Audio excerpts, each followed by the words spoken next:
வணக்கம். Welcome to my channel.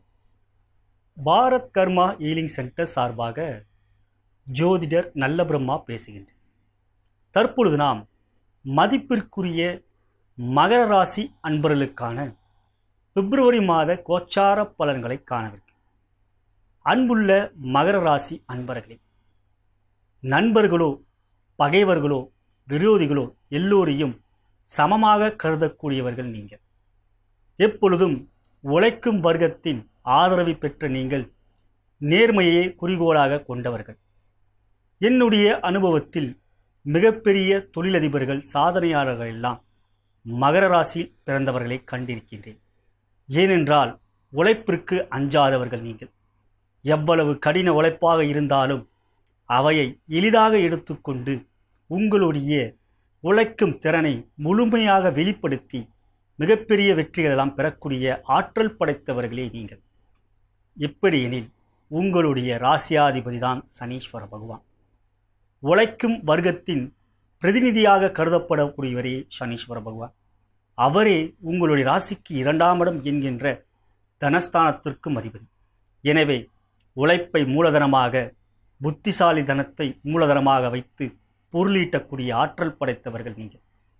இந்த பிப்ரவரி மாதம் எப்படி இருக்கு என்று பார்க்கின்ற பொழுது உங்களை பொறுத்தவரை உத்திராட நட்சத்திரம் 2ஆம் பாதம், 3ஆம் பாதம், 4ஆம் பாதமும், அதற்கு பிறகு திருவோண நட்சத்திரம் 4 பாதமும், அவிட்ட நட்சத்திரம் 1ஆம் பாதம் 2ஆம் பாதமும் உள்ளடக்கியதே மகர ராசி. சூரியன், சந்திரன், செவ்வாய் போன்றவர்களுடைய நட்சத்திரங்களை உள்ளடக்கியதே மகர ராசி. ராஜகிரகங்களான சூரியன், சந்திரன், செவ்வாய் போன்ற நட்சத்திரங்களை பெற்ற நீங்கள் ஜென்ம நட்சத்திரத்தின் அடிப்படையிலே யோக பலன்களை அனுபவிப்பீர்கள். இந்த மகர ராசியை பொறுத்தவரை பிப்ரவரி மாதம் எப்படி இருக்கு என்று பார்க்கின்ற பொழுது 3 விதமான கண்ணோட்டத்தில் நாம் பலாபலன்களை அறிந்து கொள்ள இருக்கின்றோம். முதலாவதாக கோள்களின் சஞ்சார நிலை, அடுத்ததாக துறை ரீதியான பலன்கள், இறுதியாக இந்த மாதத்தில் சந்திராஷ்டம நாட்கள் எவை, அத்தகைய நாட்களில் எவ்வாறு எச்சரிக்கையாக இருக்க வேண்டும், இந்த பிப்ரவரி மாதத்தில் இறை வழிபாட்டுக்குரிய தினங்கள் எவை, அத்தகைய நாட்களிலே எந்த திரு ஆலயங்கள் சென்று எந்த இறைவனை வணங்க வேண்டும் என்பதை எடுத்துரைக்க இருக்கின்றேன். எனவே இந்த பதிவை நீங்கள் முழுவதுமாக கேட்கின்ற பட்சத்தில் பிப்ரவரி மாதத்துக்குரிய பலன்களை, முழு பலன்களை நீங்கள் அறிந்து கொள்ள முடியும் என்பதை தாழ்மையுடன் தெரிவித்துக் கொள்கின்றேன். முதலாவதாக கோள்களின் சஞ்சார நிலை. மகர ராசியில் பிறந்த உங்களுக்கு ராசியாதிபதி சனீஸ்வரர் என்றால் யோகாதிபதிகள் யார்? முதன்மையான யோகக்காரகன் சுக்கிர பகவான். 5ஆம் இடம் என்கின்ற ஒரு கோணத்திற்கும் 10ஆம் இடம் என்கின்ற ஒரு கேந்திரத்திற்கும் அதிபதியான சுக்கிர பகவானே உங்களுடைய முதன்மையான யோகாதிபதி. எனவே மகாலட்சுமி நீங்கள் எப்பொழுதும் வணங்கி வாருங்கள். வீட்டில் அஷ்டலட்சுமி படத்தை வைத்து தினந்தோறும் பூஜிப்பதும், அவற்றில் குறிப்பாக தைரியலட்சுமியை வணங்கி வருவதும் உங்களுக்கான யோக பலன்கள் நிச்சயமாக அதிகமாகவே கிடைக்கும். சுக்கிரனுக்கு அதற்கு அடுத்தபடியாக பார்க்கின்ற பொழுது வித்தைக்காரகன் என்று அழைக்கப்படுகின்ற புதன் பகவான் 6ஆம் இடத்திற்கும் 9ஆம் இடத்திற்கும் அதிபதி. 9ஆம் இடம் என்பதே பாக்கியஸ்தானம். பூர்வ புண்ணியத்தில் எத்தகைய யோகங்கள் பெற்றிருந்தாலும் அவற்றை பாக்கியமாக பெற்று கொடுக்கக்கூடிய பொறுப்பு புதன் பகவானுக்கு இருக்கிறது. அப்படிப்பட்ட புதன் பகவான் 2ஆவது யோகக்காரர். இங்கு சுக்கிரன் புதனாகப்பட்டவர் உங்களுக்கு யோகமாக ஜனன ஜாதகத்தில் இருந்துவிட்டால் கோச்சார ரீதியாக எத்தகைய பெருபலங்கள் கெடுபலங்கள் வந்தாலும் அவற்றை எல்லாம் நீங்கள் எளிதாக கையாண்டு வெற்றியை பெறுவீர்கள். இந்த மாதத்தை பொறுத்தவரை முதலாவதாக ஆண்டுகோள்கள் எவ்வாறு இருக்கிறது என்பதை காணலாம். ஒரு ராசியிலே 2.5 வருடங்கள் இருக்கக்கூடிய சனீஸ்வர பகவான் உங்களுடைய ராசிக்கு 12ஆம் இடத்தில் விரயத்தில் 7.5 சனியின் ஆரம்ப கட்டத்தில் இருக்கிறார். இருந்தாலும் ராசியாதிபதி என்கின்ற அடிப்படையிலே மகர ராசிக்கு சனீஸ்வர பகவான் 7 பெரிய அளவிலே கெடுபலங்கள் செய்ய மாட்டார். 12ஆம் இடத்தில் அவர் இருக்கின்ற வீடாகப்பட்டது குருவோடைய வீடு. முழு சுவரான குருவோடைய வீட்டில் ஒரு திரு ஆலயங்களில் நாம் இருந்தால் எத்தகைய மனநிலை இருக்குமோ அவற்றைத்தான் சனீஸ்வரர் தற்பொழுது பெற்று வருகிறார். அப்படிப்பட்ட சனீஸ்வரர் இந்த மாதத்தை பொறுத்தவரை சுக்கிரனோடு சேர்க்கை பெறுவதும் 12லே சுக்கிரன் இருப்பது மிக சிறந்த யோகத்தை கொடுக்கக்கூடியது. ஒன்றுக்குரிய சனீஸ்வரரும் 5க்குரிய சுக்கிரனும் சேர்க்க பெற்றது, அதுவும் குருவோடைய வீட்டில் இருப்பது மிக நல்ல பலன்களை உங்களுக்கு கொடுக்கும். சனீஸ்வரர் சுக்கிரனுடைய சேர்க்கை பெற்றாலும் அவர் சுக்கிரனுடைய நட்சத்திரமான பூராட நட்சத்திரத்தில் பயணம் செய்கின்றார். பூராட நட்சத்திரம் சுக்கிரனுடைய நட்சத்திரம், 5க்குரிய 10க்குரிய நட்சத்திரத்தில் ராசியாதிபதி பயணம் செய்கின்ற இந்த மாதத்தை பொறுத்தவரை உங்களுக்கு எல்லா விதத்திலும் நன்மைகள் கிடைக்கக்கூடிய அமைப்பைத்தான் ஏற்படுத்தி கொடுப்பார். சனீஸ்வரர் பார்வை என்கின்ற பொழுது 3, 7, 10 மூன்றாம் பார்வையாக உங்கள் ராசிக்கு 2ஆம் இடமான தன்னுடைய சொந்த வீட்டை பார்வை செய்வது அந்த இடம் பலம் பெறுகிறது. 7ஆம் பார்வையாக உங்கள் ராசிக்கு 6ஆம் இடத்தை பார்வை செய்வதனால் எதிரிகள் இல்லாத ஒரு நிலையை சனீஸ்வரர் ஏற்படுத்தி வருவார். மேலும் அவருடைய 10ஆம் பார்வையாக உங்கள் ராசிக்கு 9ஆம் இடமான வாக்கியஸ்தானத்தை பார்வை செய்கிறார். தன்னுடைய நண்பனுடைய வீடான புதனுடைய வீட்டை பார்வை செய்கிற சனீஸ்வர பகவான் அந்த இடத்தை பலம் பெற செய்வார். எனவே 10ஆம் பார்வையாக 9ஆம் இடத்தை பார்வை செய்வது யோகத்தை கொடுக்கக்கூடிய அமைப்பாகவே இந்த மாதம் உங்களுக்கு இருக்கும். ஆண்டுக்கோள்களிலே அதற்கு அடுத்தபடியாக ஒரு ராசியிலே 1.5 வருடங்கள் இருக்கக்கூடிய கேது மற்றும் ராகு சர்ப்ப கிரகங்களான இவர்கள் உங்களுடைய ராசியிலே கேதுவும் 7ஆம் இடத்தில் ராகுவும் இருக்கிறார்கள். பொதுவாக கேது ராகுக்கு சொந்த வீடு இல்லை என்றாலும் அவர்கள் யாரோடு சேர்க்கை பெறுகிறார்கள், யாரோடு பார்வை பெறுகிறார்கள், அதன் அடிப்படையில் தான் பலாபலங்களை கொடுப்பார்கள். இங்கு கேதுவாகப்பட்டவர் மாதத்தின் முற்பகுதியிலே சூரியனோடு சேர்க்கை பெறுவதும், ராகுவாகப்பட்டவர் சூரியனால் பார்வை செய்யப்படுவதும் ஒரு வகையிலே உடல்நலத்தில் சற்று பிரச்சனைகள் கொடுக்கக்கூடிய அசதிகள், உஷ்ண சம்பந்தப்பட்ட பிரச்சனைகள், வயிற்று வலி போன்றவற்றை கொடுக்கக்கூடிய ஒரு அமைப்பு சூரியனால் கேது உங்களுக்கு கொடுப்பார். 8ஆம் இடத்துக்குரிய சூரியனோடு சேர்க்கை பெறுவது அப்படி ஒன்றும் நல்ல சால சிறந்தது என்று எடுத்து கூற முடியாது.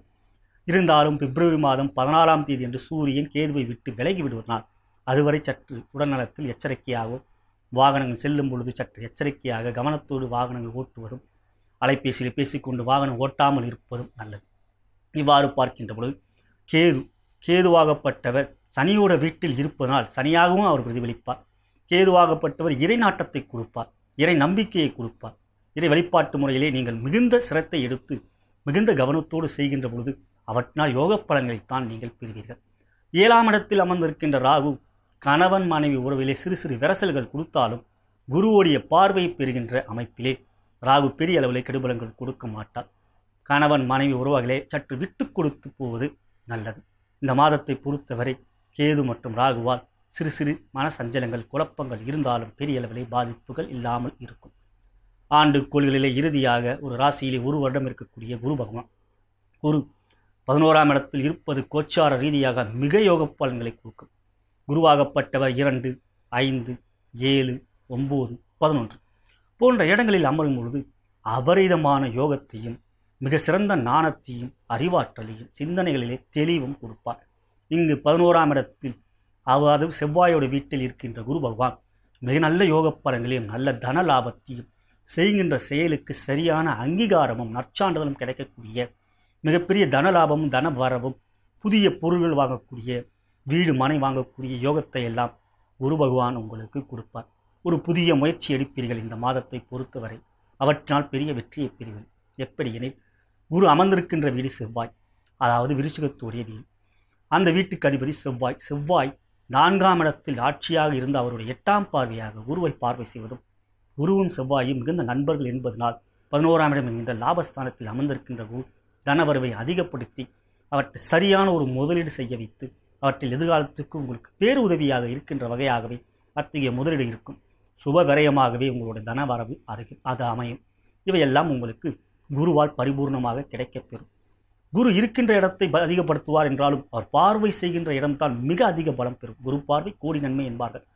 குரு பார்வை என்பது 5, 7, 9 5ஆம் பார்வையாகும் ராசிக்கு 3ஆம் இடத்தை பார்வை செய்து அது தன்னுடைய சொந்த வீடு என்பதனால் மீனத்தை பார்வை செய்வதனால் முயற்சியை அதிகப்படுத்தி அவற்றை வேகப்படுத்தி மிக சிறந்த யோக பலனை கொடுப்பார். 7ஆம் பார்வையாகும் ராசிக்கு 5ஆம் இடத்தை பார்வை செய்வது, 5ஆம் இடம்தான் லட்சுமி ஸ்தானம், பூர்வ புண்ணியஸ்தானம், அதிர்ஷ்டஸ்தானம். ஆகையால் புத்திரர்களால் நன்மைகள் கிடைக்கும், அவர்களால் மகிழ்ச்சி பெறுவீர்கள்.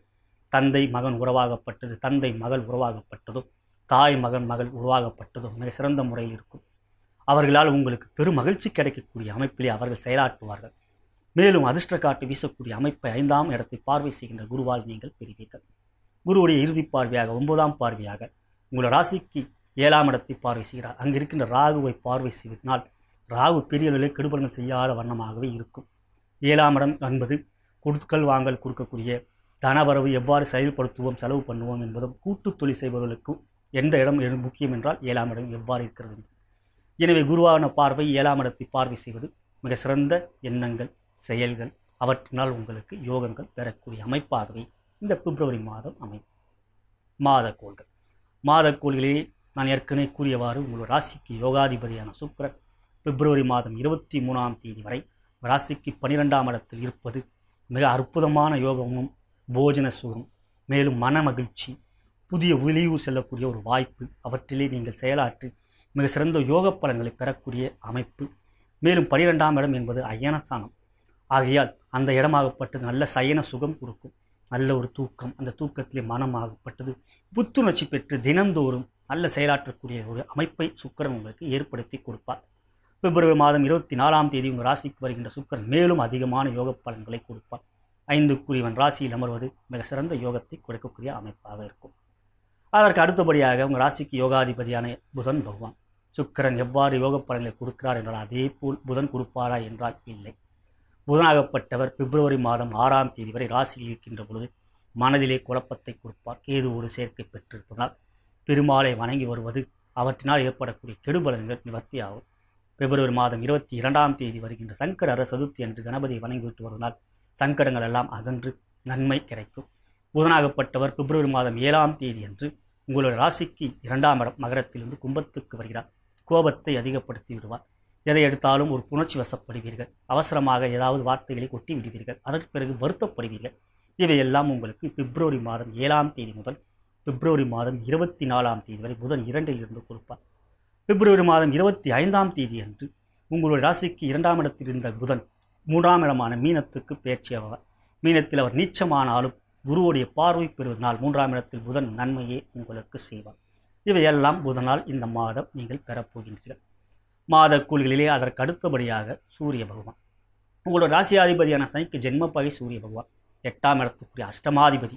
அப்படிப்பட்ட சூரியன் பிப்ரவரி மாதம் 13ஆம் தேதி வரை உங்கள் ராசியில் இருப்பதனால் திடீரென்று ஒரு பிரச்சனைகள் வரும். அந்த பிரச்சனைகளை எதிர்கொள்வதில் தடுமாற்றங்கள் ஏற்படும். ஒரு புறம் 7.5 என்றாலும் குரு 11இல் இருப்பதனால் எவற்றையும் எதிர்கொண்டு அவற்றை சரியாக கையாண்டு பெரிய பிரச்சனைகள் இல்லாதவாறு உங்களுடைய கவனத்தை நீங்கள் முக்கியமாக கவனத்தில் கொண்டு எந்த ஒரு பிரச்சனையும் முக்கியமான பிரச்சனையாக நீங்கள் கவனத்தில் கொண்டு அவற்றை கையாண்டு சூரியனால் பெரிய அளவிலே பிரச்சனைகள் இல்லாதவாறு நீங்கள் பார்த்துக்கொள்வீர்கள்.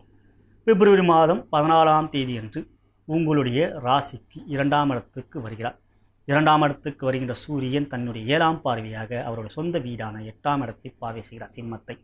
அந்த நாட்கள் கொஞ்சம் எச்சரிக்கையாக இருக்க வேண்டும். மாதத்தின் பிற்பகுதியிலே நீங்கள் உஷ்ண சம்பந்தப்பட்ட பிரச்சனை எதிர்கொள்வீர்கள். நெருப்பு, மின்சாரம் போன்ற துறையில் இருப்பவர்கள் இல்லை அவற்றை கையாள்கின்ற போது சற்று எச்சரிக்கையாக இருக்க வேண்டும். சூரிய பகவானுக்கு பரிகாரமாக நீங்கள் ஞாயிற்றுக்கிழமை அன்று காலை 11லிருந்து 12 குரு ஓரையிலே சிவபெருமானை வணங்கிட்டு வருவதனால் சூரியனால் பெரிய அளவிலே கெடுபலன்கள் ஏற்படாதவாறு இருக்கும். இறுதியாக மாதக்கோள்களிலே செவ்வாய் பகவான் பிப்ரவரி மாதம் 5ஆம் தேதி வரை உங்களுடைய ராசிக்கு 3ஆம் இடத்தில் இருந்து குருவோடைய பரிவர்த்தனை பெறுகிறார். குரு செவ்வாய் பரிவர்த்தனை நன்மையை கொடுக்கும். பிப்ரவரி மாதம் 6ஆம் தேதி அன்று உங்களுடைய ராசிக்கு 3ஆம் இடத்தில் இருந்து 4ஆம் இடத்துக்கு வருகிறார். அது அவருடைய சொந்த வீடு, ஆட்சி, மேஷம். அங்கு இருக்கின்ற செவ்வாய் தன்னுடைய பார்வைகள் என்று பார்க்கின்ற பொழுது 4, 7, 8 செவ்வாயுடைய பார்வை. 4ஆம் பார்வையாக உங்களுடைய ராசிக்கு 7ஆம் இடத்தை பார்வை செய்வதனால் உங்களுடைய வீட்டில் ஒரு சுப நிகழ்ச்சிகள் நடக்கக்கூடிய ஒரு யோக அமைப்பு தெரிகின்றது. அதன் பிறகு 7ஆம் பார்வையாக உங்கள் ராசிக்கு 10ஆம் இடத்தை பார்க்கிறார். ஜீவனஸ்தானத்தை பார்வை செய்தால் தொழில், வியாபாரம் மற்றும் உத்தியோகத்தில் ஒரு உத்வேகமாக செயல்பட்டு வெற்றிகள் பெறுவீர்கள். செவ்வாயுடைய 8ஆம் பார்வையாக 11ஆம் இடத்தில் இருக்கின்ற குருவை பார்வை செய்வதனால் ஆட்சி பெற்ற செவ்வாய் பார்வை குருவின் மீது பதிவதனால் எந்த ஒரு செயலிலும் உங்களுடைய தொழிலிலே நல்ல ஒரு வெற்றியை கொடுப்பீர்கள். வியாபாரத்திலே புதிதாக துவங்கக்கூடிய ஒரு யோகத்தை பெறுவீர்கள். இவையெல்லாம் செவ்வாயுடைய 8ஆம் பார்வையாக 11ஆம் இடத்தை பார்வை செய்வதனால் ஏற்படுகிறது. இதுவரை நாம் மகர ராசி அன்பர்களுக்கு கோள்களின் சஞ்சார ரீதியான பலன்களை பார்த்தோம். இனி துறை ரீதியாக எவ்வாறு இருக்கு என்று பார்க்கின்ற பொழுது முதலில் வியாபாரி அன்பர்களுக்கு 11ஆம் இடத்தில் அமர்ந்திருக்கின்ற குருவும் 12ஆம் இடத்தில் அமர்ந்திருக்கின்ற சுக்கிரனும் இந்த மாதத்தை பொறுத்தவரை மிக மிக யோக பலன்களை வியாபாரத்திலே தொழிலே உங்களுக்கு கொடுப்பார்கள். தேவகுருவும் அசுரகுருவும் பலமாக இருக்கின்ற இந்த மாதம் உங்களுக்கு ஒரு சிறப்பான மாதமாகவே எடுத்துக்கொள்ளலாம். மேலும் யுத்தகாரகன், மிக வேகமானவன் என்று அழைக்கப்படுகின்ற அங்காரகன் என்று அழைக்கப்படுகின்ற செவ்வாய் 10ஆம் இடத்தையும் 11ஆம் இடத்தையும் பார்வை செய்வது உங்களுடைய வியாபாரத்தில் பன்மடங்கு வெற்றியை பெறக்கூடிய, புதிய வியாபாரத்தை துவங்கக்கூடிய, அபிவிருத்தி செய்யக்கூடிய நிலையாகவே இந்த பிப்ரவரி மாதம் உங்களுக்கு இருக்கும். மொத்தத்தில் இந்த மாதம் உங்களுக்கு வெற்றிகரமான மாதம். இனி உத்தியோகஸ்தர்களுக்கு என்று பார்க்கின்ற பொழுது முதலில் நான் ஐடி துறை சேர்ந்த அன்பர்களுக்கு செவ்வாயாகப்பட்டவர் 10ஆம் இடத்தை பார்வை செய்வதனால் எல்லா விதத்திலும் யோகத்தை கொடுக்கக்கூடிய அமைப்புத்தான் உங்களுடைய உத்தியோகத்தில் இருக்கிறது. குருவும் சுக்கிரனும் பலமாக இருப்பது பதவி உயர்வு கிடைக்கக்கூடிய, ஊதிய உயர்வு கிடைக்கக்கூடிய அமைப்பாக இருக்கிறது.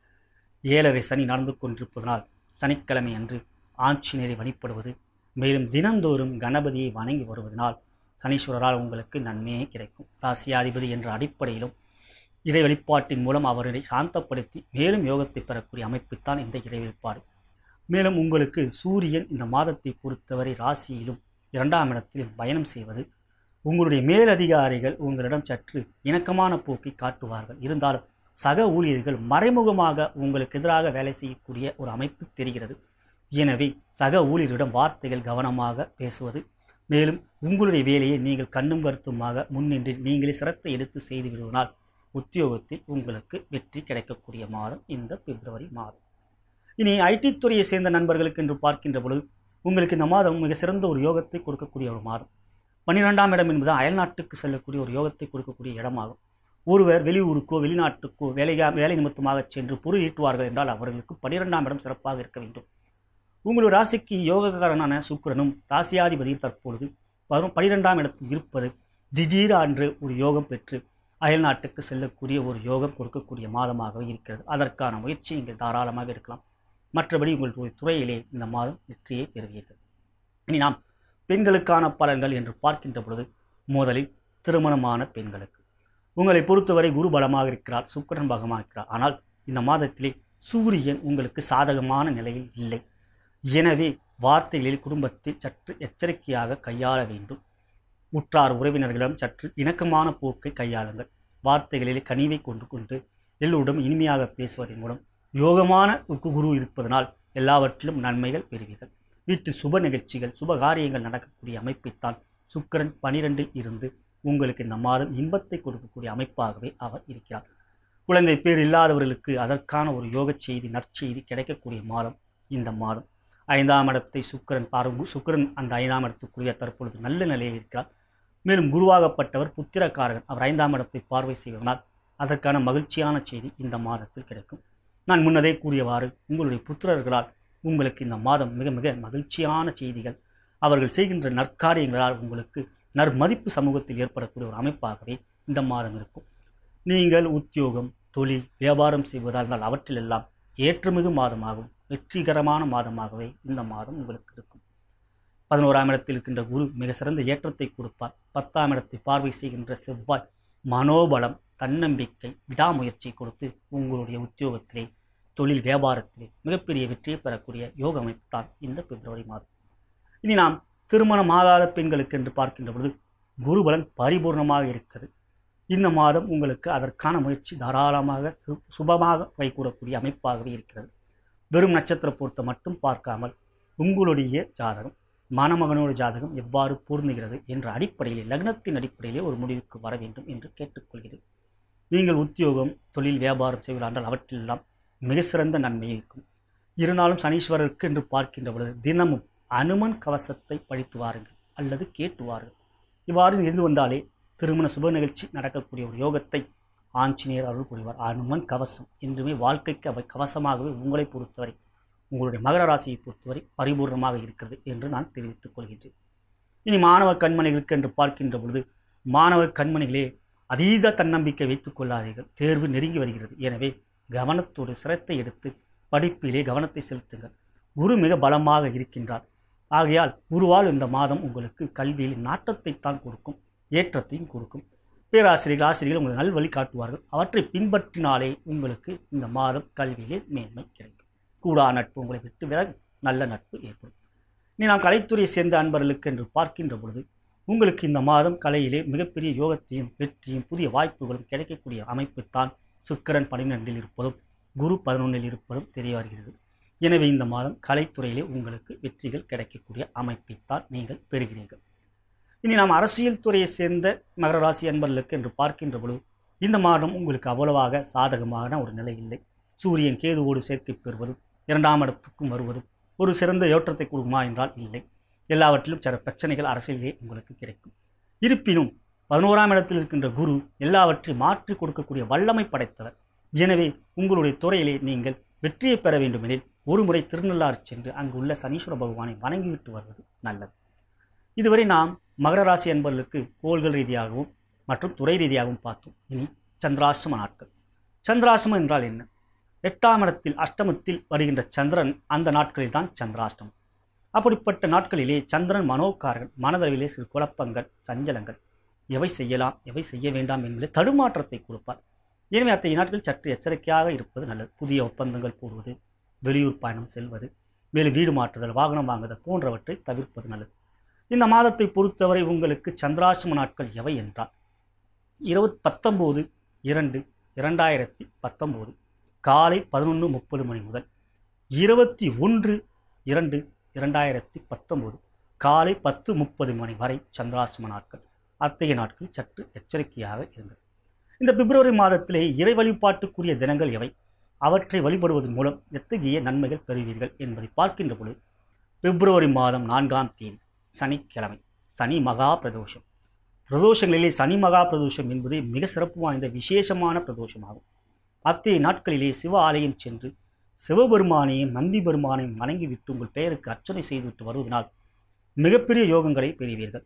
நீங்கள் பிறந்ததே சனீஸ்வருடைய ராசியிலே. ஆகையால் இந்த சனி மகா பிரதோஷத்தன்று சிவாலயம் சென்று வில்வ அர்ச்சனை செய்துவிட்டு வருவது, உங்கள் பெயருக்கு அர்ச்சனை செய்துவிட்டு வருவது நல்லது. அதன் பிறகு பிப்ரவரி மாதம் 12ஆம் தேதி ரத சப்தமி. ஆண்டுக்கு ஒரு முறை வருகின்ற ரத சப்தமி என்று சூரியனுக்கு உகந்த நாள். சூரியன் உங்களுக்கு ஜென்ம பகை என்பதனால் அவரை சாந்தப்படுத்தி யோகமாக மாற்றுவதற்கான நாள் தான் ரத சப்தமி. அந்த நாளிலே சிவாலயம் சென்று நவக்கோள்களிலே சூரியனுக்கு அர்ச்சனை செய்துவிட்டு வருவது உங்களுக்கு நன்மை கிடைக்கும். பிப்ரவரி மாதம் 13ஆம் தேதி கார்த்திகை தினம், முருகப்பெருமானுக்கு உகந்த தினம். அன்றைய நாள் முருகப்பெருமானை வணங்கிவிட்டு வருவதனால் செவ்வாயுடைய அருளாகப்பட்டதும் நன்மையாகவே உங்களுக்கு இருக்கும். பிப்ரவரி மாதம் 19ஆம் தேதி மாசி மகம். அன்றைய தினமே பௌர்ணமி. மாசி மகம் வருடத்துக்கு ஒரு முறை வருகின்ற நாள். அந்த நாளிலே கேது பகவானை வணங்கிவிட்டு வாருங்கள். மேலும் பௌர்ணமி என்பதனால் சிவாலயம் சென்றாலே சந்திரனுடைய அருள் அன்றைய நாளிலே நீங்கள் சிவனை வழிபட்டு வந்தால் பரிபூர்ணமாக கிடைக்கும். பிப்ரவரி மாதம் 22ஆம் தேதி சங்கடஹர சதுர்த்தி. சங்கடரை அகற்றக்கூடிய சக்தி படைத்தவரை கணபதி. தேய்பிரை சதுர்த்தி. தேய்பிரை அன்று வருகின்ற சதுர்த்தியை சங்கடஹர சதுர்த்தி. எனவே அந்த நாளிலே கணபதிக்கு நடக்கின்ற அபிஷேகத்தில் கலந்து கொண்டு உங்கள் பெயருக்கு அர்ச்சனை செய்து கொள்ளும்படி கேட்டுக்கொள்கிறேன். இதுவரை நாம் பார்த்தது மகர ராசி என்பதற்கான பிப்ரவரி மாத கோச்சார பலன். கோச்சாரம் என்பது ஒரு எச்சரிக்கை மணி ஆனது. இப்பொழுது இந்த மாதத்திலே வான மண்டலத்திலே கிரகங்கள் எல்லாம் ஒரு ராசிக்கு இங்கங்கு இருக்கிறார்கள் என்பதை தெரியப்படுத்துகிறது. அதன் அடிப்படையிலே பலாபலங்கள் நாம் புரிந்து கொள்கின்றோம். ஆனால் எல்லாருக்கும் அவ்வாறே பலன்கள் நடக்குமா என்றால் நிச்சயமில்லை. மகர ராசியில் பிறந்தவர்கள் கோபுரத்திலும் இருப்பார்கள், கூற வீட்டிலும் இருப்பார்கள். கூற வீட்டில் இருப்பவர்கள் கூட திடீர் யோகம் வரும்பொழுது குபேரத்துக்கு போவார்கள், கோபுரத்துக்கு போவார்கள். அப்படிப்பட்ட இவையெல்லாம் எப்படி அமையும் என்பது தெரிய வருகிறது எவை மூலம் என்றால் உங்களுடைய ஜனன ஜாதகம், பிறந்த நேரம், தேதி, மாதம், வருடம் மற்றும் பிறந்த இடம் இவற்றின் அடிப்படையில் வருகின்ற உங்களுடைய ஜாதகம். அவற்றிலே லக்னம் என்பது வரும். லக்னம் என்பதே உங்களுடைய வாழ்க்கையின் மையப்புள்ளி. உங்களுடைய விதிப்பயனை தெரிவிப்பது லக்னம் மூலமாக தான். அப்படிப்பட்ட லக்னத்தின் அடிப்படையில் யார் யாரெல்லாம் யோகாதிபதிகள், யார் யாரெல்லாம் அவயோகாதிபதிகள், யோகாதிபதிகளோட தசாபுத்தி அந்தர்கள் நடைபெறுகிறதா அல்லது அவயோகாதிபதிகளுடைய தசாபுத்தி அந்தர்கள் நடைபெற்றால் அவற்றுக்கான பரிகாரங்கள் எவை, எப்படி செய்ய வேண்டும் என்பதை ஒரு தகுந்த ஜோதிடர் உங்களுக்கு எடுத்துரைக்க முடியும். நீங்கள் என்னை தொடர்பு கொண்டாலும் நானும் உங்களுடைய ஜாதகத்தை கணித்து ஆராய்ந்து எத்தகைய தசாபுத்தி அந்தங்கள் தற்போது நடந்து கொண்டிருக்கிறது, அவற்றின் மூலம் எத்தகைய யோக பலன்களை பெறுவீர்கள் என்பதை தெரியப்படுத்துவேன். என்னை தொடர்பு கொள்ள விரும்பும் பட்சத்தில் கீழே இருக்கின்ற அலைபேசி நிலையை அழைக்கலாம். வாட்ஸ்அப்லையும் ஸ்கைப்பிலையும் என்னை நீங்கள் தொடர்பு கொள்ளலாம். மேலும் இந்த வீடியோ பிடித்திருந்து என்னை ஃபாலோ செய்ய விரும்பினால் கீழே இருக்கின்ற சப்ஸ்கிரைப் பட்டனை கிளிக் செய்து என்னை ஃபாலோ செய்யலாம். அதன் அருகில் இருக்கின்ற பெல் பட்டனை கிளிக் செய்வதன் மூலம் நான் ஏற்றும் புதிய வீடியோக்கள் அவை உடனுக்குடன் உங்களுக்கு அறிவிக்கும். மேலும் உங்களுடைய நண்பர்களுக்கு, உற்றார் உறவினர்களுக்கு இந்த வீடியோவை ஷேர் செய்யும்படி தாழ்மையுடன் கேட்டுக்கொள்கின்றேன். நான் வணங்கும் குருமார்களும் சித்தர்மார்களும் நான் வணங்கும் பார்வதி தேவியும் சிவபெருமானும் மகர ராசியில் பிறந்த உங்களுக்கு இந்த பிப்ரவரி மாதத்திலே எல்லா விதமான ஏற்றத்தையும் மகிழ்ச்சியும் சந்தோஷத்தையும் யோகத்தையும் தருவார்கள் என்று கூறி விடைபெறுகிறேன். நன்றி, வணக்கம்.